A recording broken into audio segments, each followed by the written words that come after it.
Welcome everyone, welcome to investor cause YouTube channel. So आज की इस वीडियो में हम लोग बात करेंगे कि मोमेंटम क्या होता है, मोमेंटम को हमें क्यों जानना होता है और मोमेंटम कैसे मुझे स्टॉक सिलेक्शन में हेल्प करेगा।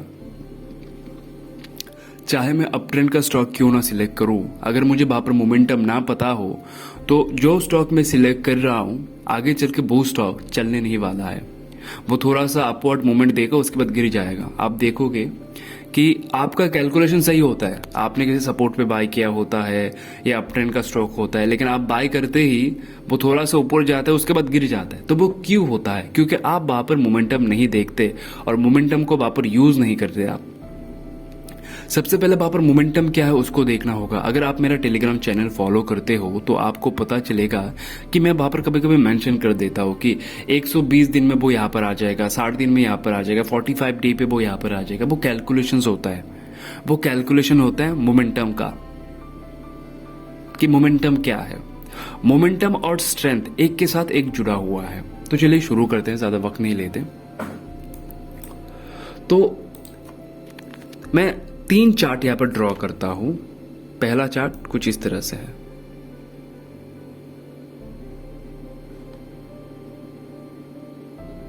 दूसरा चार्ट कुछ इस तरह से है,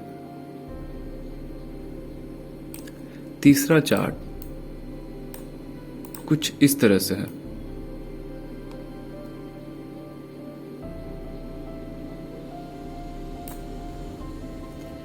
अब ये तीनों अप ट्रेंड के स्टॉक है।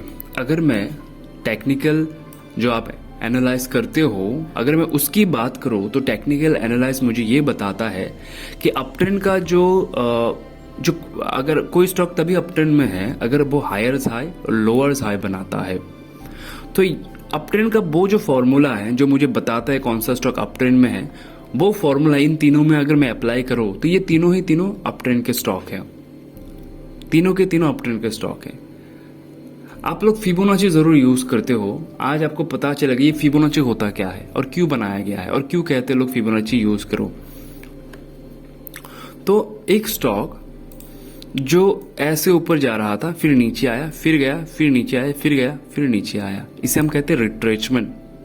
हमेशा याद रखिए, अगर ये वाला फॉर्मेशन किसी स्टॉक में बन रहा है, इसका मतलब ये है कि उसमें जो प्राइस है, जो प्राइस मैं देख रहा हूं, जो प्राइस मार्केट में चल रहा है, वो धीरे धीरे फ्रेड हो रहा है।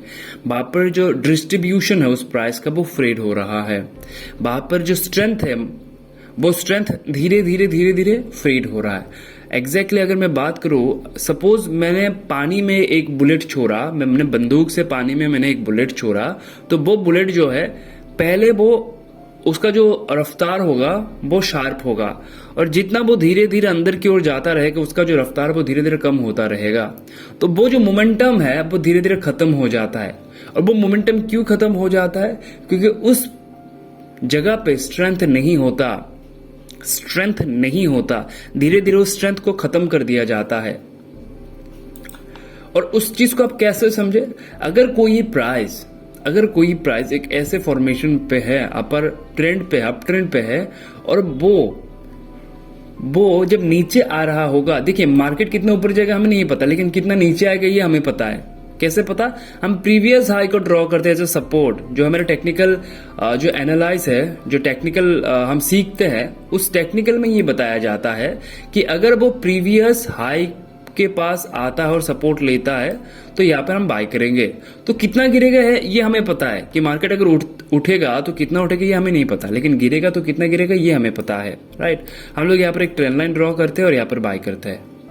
तो हमें जो देखना है कि ये जो रिट्रेचमेंट है, अगर वो 50% या फिर 50% के थोड़ा नीचे आता है तो मान लीजिए कि उस प्राइस में जो स्ट्रेंथ था वो धीरे धीरे फ्रेड हो रहा है, वो डिस्ट्रीब्यूशन हो जा रहा है।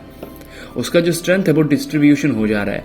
हम फिबोनाची यहाँ पर ही ड्रॉ करते हैं, जाके देख लीजिए ऐसे फिबोनाची ड्रॉ किया जाता है जहां पर ये वाला रेंज है वो 30 या फिर 50 वाला होता है। वो फिबोनाची क्यों ड्रॉ किया जाता है? उस स्ट्रेंथ को देखने के लिए, आप लोगों को लगता है कि एक नंबर है, नंबर नहीं है। उस स्ट्रेंथ को, उस प्राइस को रीड करने के लिए कि उसका जो स्ट्रेंथ है, क्या उसको वो स्ट्रेंथ अभी डिस्ट्रीब्यूट हो रहा है, वो उस प्राइस में जो स्ट्रेंथ डाला गया था निचले लेवल से किसी इंस्टीट्यूशन ने जब यहाँ पर उस स्ट्रेंथ को डाला था, क्या वो धीरे धीरे फ्रेड हो रहा है, उस चीज को जानने के लिए हम इसे यूज करते हैं। आपको ये नहीं पता था। तो हम देखेंगे कि जो अपट्रेंड का स्टॉक है उसमें जो प्राइस का डिस्ट्रीब्यूशन है वो 50% या फिर इससे नीचे नहीं होना चाहिए। अगर होता है तो आगे चल के ये स्टॉक धीरे धीरे फॉल हो जाएगा। पहला चीज वो है। तो यहां पर हमें क्या पता चलता है, यहां पे हमें पता चलता है उस प्राइस की स्ट्रेंथ क्या है और उसमें डिस्ट्रीब्यूशन हो रहा है कि नहीं हो रहा। अब मैं आ जाता हूं इस वाले स्टॉक पे, ये नंबर 1 था। इस वाले स्टॉक में क्या हो रहा है, प्राइस जो है वो तेजी से ऊपर जा रहा है और नीचे आ रहा है और फिर से एक तेजी से ऊपर जा रहा है और इसका जो रिट्रेसमेंट एरिया है वो बहुत छोटा है, बहुत कम है। अब यहाँ पर एक गौर करने वाली चीज ये है, ये जो रिट्रेसमेंट है यहाँ पर लोग बाय नहीं कर पाते। क्यों नहीं कर पाते मैं बता दूं। ये जो रैली है, अगर ये रैली 20% का है तो लोग इंतजार करते हैं इस स्टॉक को इस लेवल पे आने के लिए ताकि वो इस लेवल पे बाय कर पाए। लेकिन प्राइस में अगर स्ट्रेंथ है तो ये इस लेवल पे कभी नहीं आएगा। आप फिबोनाची भी लगा लोगे तो इस लेवल पे वो आएगा ही नहीं। लेकिन आप इंतजार करते हो कि वो नीचे आए, वो फाइनली नीचे नहीं आता क्योंकि उस प्राइस में जो है वो स्ट्रेंथ है, उस प्राइस में स्ट्रेंथ डाला गया है तो वो नीचे आएगा नहीं। आपको लगता होगा कि यही जो रेंज है वो है हाईएस्ट रेंज होगा, यही जो रेंज है वो है हाईएस्ट रेंज होगा, लेकिन होता ये नहीं है, उल्टा होता है कि ये वाला जो रेंज है ये लोएस्ट रेंज होता है। आगे चल के प्राइस और तेजी से ऊपर जाता रहता है। तो इसमें स्ट्रेंथ है, उस स्ट्रेंथ पे अभी भी डिस्ट्रीब्यूशन नहीं हुआ है। उस मोमेंटम को जनरेट किया गया है सिर्फ अभी अभी उस मोमेंटम को जनरेट किया गया है। तो हमें उस मोमेंटम को देखना है, हमें उस मोमेंटम को देखना, ये जज नहीं करना ये ऑल टाइम हाई है, ये फिलहाल का हाई है 20% वाला, इसको जज नहीं करना। हमें जज ये करना है कि ये बस मोमेंटम को जनरेट किया गया है, स्ट्रेंथ को डाला गया है, आगे चल के ये प्राइस जो है और तेजी से ऊपर जाएगा। लेकिन आप यहाँ पर बाइंग नहीं कर पाते क्योंकि आपको लगता है प्राइस को नीचे आना चाहिए। आपका फिबोनाची जो आपने ड्रॉ किया होगा वो कहता है कि उसको नीचे आना चाहिए, लेकिन वो आता ही नहीं है और आप इस रैली को मिस कर देते हैं। ये है नंबर 2। अब आते हैं नंबर 3 पे, कहां पर हमें कॉशियस होना चाहिए। यहां पर हम लोग ज्यादातर ट्रेड करते हैं। अब इसमें मैं बात कर लेता हूं, देख लीजिए। एक ऐसा रेंज होगा जो हायर हाई का फॉर्मेशन भी बना रहा होगा, लोअर हाई का फॉर्मेशन भी बना रहा होगा। तो टेक्निकल एनालाइज जो लोग करते हैं उनके लिए ये प्राइस भी अपट्रेंड का स्टॉक है, अपट्रेंड का स्टॉक है। अब क्या मुझे यहां पर बाय करना चाहिए? हमेशा याद रखिए, अगर उसका रिट्रेसमेंट 100% के आसपास हो या फिर 90% के आसपास हो तो उसमें जो डिस्ट्रीब्यूशन है वो पिक लेवल पे पहुंच चुका है, उसमें जो मोमेंटम है वो खत्म हो चुका है, उसमें जो स्ट्रेंथ था इंस्टीट्यूशनल स्ट्रेंथ को यहां से निकाल लिया हुआ है। आगे चल के वो फिर से अपर हाई बनाएगा, फिर लोअर हाई बनाएगा और इस लोअर हाई के बाद वो यहाँ पर कुछ दिन ऐसे ऐसे ट्रेड करता रहेगा, एक अपवर्ड मूवमेंट देगा और उसके बाद वो गिर जाएगा, जिससे हम कहते हैं ब्रेक डाउन। हमें लगता है भाई मैंने तो अपर ट्रेंड का स्टॉक बाय किया था, ये तो अप ट्रेंड का स्टॉक था, लेकिन ये गिर क्यों गया? क्योंकि हमने उस प्राइस पे क्या स्ट्रेंथ है, क्या मोमेंटम है, उसको जज नहीं किया, उसको हमने देखा ही नहीं। उस प्राइस में क्या स्ट्रेंथ डाला गया, क्या मोमेंटम है, आगे चल के क्या फ्यूचर है, हमने उसको जज नहीं किया। हमने उस थ्योरी को अप्लाई किया यहाँ पर, जहां पर 90% रिटेल ट्रेडर यही काम करते हैं। आप में से कितने सारे लोग हैं, कमेंट में बताएगा जरूर। कितने सारे लोग हैं इस वीडियो को देखने से पहले आप मोमेंटम को और स्ट्रेंथ को देखते थे? कितने सारे लोग हैं बताएगा जरूर कि आप बाय करने से पहले मोमेंटम और स्ट्रेंथ दोनों को देखते थे? कमेंट पे जरूर बताएगा। तो यहां पर एक स्ट्रेंथ को डाला गया था, यहां पर एक स्ट्रेंथ को डाला गया था इस लेवल पे, और उस स्ट्रेंथ को धीरे धीरे निकाला गया है, उस मोमेंटम को फ्रेट किया गया है। उस प्राइस पे अब वो स्ट्रेंथ नहीं है, तो ये थोड़ा सा ऊपर जाएगा, उसके बाद वो गिर जाएगा। आपको लगेगा मैंने बाय किया, सही था, थोड़ा प्रॉफिट भी चल रहा था, लेकिन मैंने बुक नहीं किया और गिर गया ये। आपको लगेगा कि ठीक है चलो कोई प्रॉब्लम नहीं, आ जाएगा, लेकिन आपने इस प्राइस की स्ट्रेंथ को समझा ही नहीं। आप यहाँ पर फिबोनाची भी ड्रॉ करते हो। मैं बता दूं कि जो लोग फिबोनाची ड्रॉ करते हैं वो कैसे करते हैं और उनका क्या थॉट होता है कि अगर मैं फिबोनाची के साथ जाऊं तो फिबोनाची ऐसे ड्रॉ कर लेते हैं हम, राइट। कुछ इस तरह से ड्रॉ कर लेते हैं कि ऑल टाइम हाई के आसपास मैंने ड्रॉ किया हुआ है, तो ये वाला जोन अगर इस लेवल पे आ जाता है, 60 पे आ जाता है, 50 पे आता है तो मैं बाय करता हूँ, 38 पे आता है तो हेल्दी करेक्शन मान लिया जाता है, बाय करते हैं। तो ये क्या है, ये फिबोनाची कुछ नहीं है। आपको इसके पीछे का रीजन ही पता नहीं है कि फिबोनाची को क्यों ड्रॉ किया जाता है। फिबोनाची को आप यूज जरूर कर रहे हो, लेकिन इसके पीछे रीजन क्या है, क्यों यूज कर रहे हो, ये आपको नहीं पता। हर एक चीज को जानना होगा, उस प्राइस में क्या स्ट्रेंथ है उसको जानना होगा, और उस स्ट्रेंथ में क्या फ्रेड अप आया है अभी, उस स्ट्रेंथ को क्या अभी डिस्ट्रीब्यूट किया जा रहा है, क्या आगे चल के ये स्टॉक गिरने वाला है, उसको जानना होगा। तो कभी भी अगर आपको ऐसा कोई स्टॉक मिले जिसमें ये करेक्शन जो है वो 90% के आसपास है, तो उस स्टॉक से दूर रहिए, क्योंकि आगे चल के वो स्टॉक गिरने वाला है, क्योंकि उससे पूरा का पूरा स्ट्रेंथ जो है वो निकाल लिया गया है, आगे चल के वो परफॉर्म नहीं कर पाएगा। तो कोई भी स्टॉक हो, आपको इस चीज को ध्यान में रखना है कि मुझे पहले सबसे पहले स्ट्रेंथ को देखना है। और आप कमेंट करके बताइएगा जरूर कि आप लोगों में से कितने सारे लोग हैं कि जो इस पैटर्न में काम करता है। इस पैटर्न में मैक्सिमम लोग काम करते हैं। इस पैटर्न में वो लोग काम करते हैं जिनको लगता है कि मैं सेफ जा रहा हूं, मैं सेफ बाय कर रहा हूं, ये सेफ है, इसका मोमेंटम उतना खास कुछ है नहीं, तो मैं सेफ जा रहा हूँ और इसमें मुझे अच्छा खासा ये पूरा का पूरा रैली मुझे मिला। यहाँ पर लाइक वो कैसे ड्रॉ करते हैं, वो कैसे इसको जज करते हैं मैं बता दूँ। वो इस रेंज को ड्रॉ करेगा और वो देखेगा ये 20% का रिटर्न है, और 20% रिटर्न के बाद वो फिर से यहाँ पर आ चुका है। उनको लगे कि ये तो एडवांटेज है भाई, सस्ता मिल रहा है मुझे 20% का, उसने अपर सर्किट अपर रैली बनाया हुआ था, फिर से 20% में है, तो ये तो एडवांटेज है मेरे लिए, बाय कर लेता हूँ।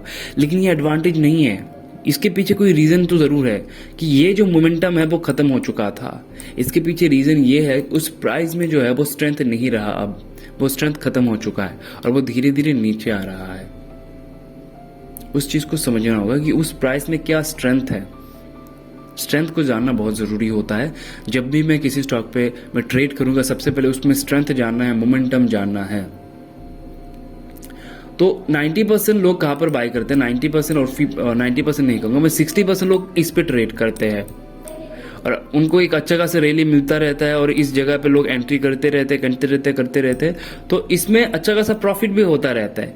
कौन लोग पछताते हैं, इसमें अच्छा खासा प्रॉफिट भी होता रहता है। कौन लोग पछताते हैं, जहां पर ये जोन बन जाता है, ये वाला सर्कल जहां पर बन जाता है, वो लोग पछताते रहते हैं। वो लोग शिकार बन जाते हैं एग्रेसिव फॉल का, वो लोग शिकार बन जाते हैं। मैं दिखाऊंगा अभी एक चार्ट में दिखाऊंगा मैं। और यहाँ पर हम तो ट्रेड ही नहीं कर पाते डर के मारे, और यहाँ पर बाकी 40% यहाँ पर आ जाते हैं ट्रेड करने के लिए। लेकिन यहाँ पर क्या होता है, उनको लगता है कि सस्ता मिल रहा है, लेकिन वो ये सवाल नहीं कर रहा कि 20% रैली के बाद अगर वो फिर से 20% फॉल कर रहा है तो कुछ तो गड़बड़ है, तो वो ये सवाल नहीं कर रहा होगा वहां पर। तो इस चीज को समझना होगा कि जिस प्राइस को मैं देख रहा हूं, मैं क्यों देख रहा हूं, उस चीज को समझना होगा और उसमें क्या स्ट्रेंथ है कि नहीं है। तो एक स्टॉक में दिखा दो,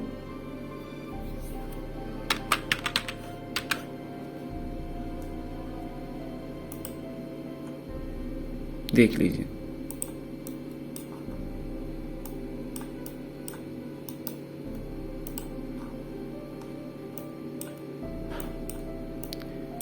यहां पर एक रैली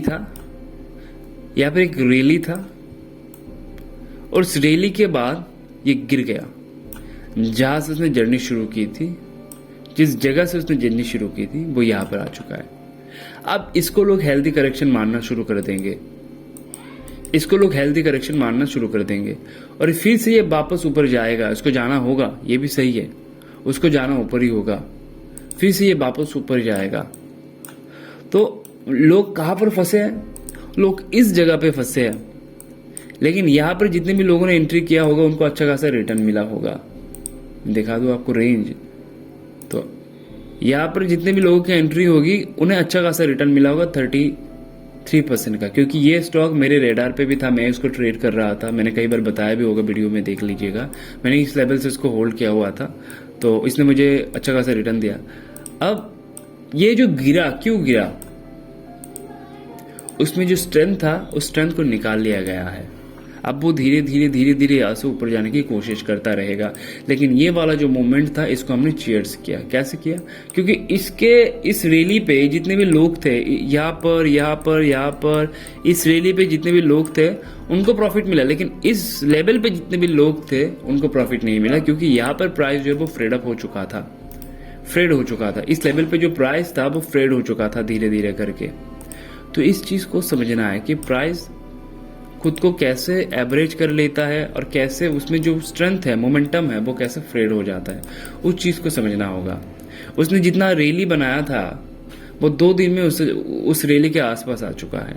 इसका मतलब स्ट्रेंथ को यहाँ से पूरा निकाल लिया गया। उस चीज को समझना होगा, उस चीज पे काम करना होगा, तभी आपकी जो ट्रेडिंग स्टाइल है वो बेहतर हो पाएगी। Thank you so much everyone video में बने रहने के लिए। अगर वीडियो पसंद आए तो सब्सक्राइब और लाइक ज़रूर कर दीजिएगा, अपने दोस्तों के साथ भी शेयर कर दीजिएगा। Thank you so much everyone.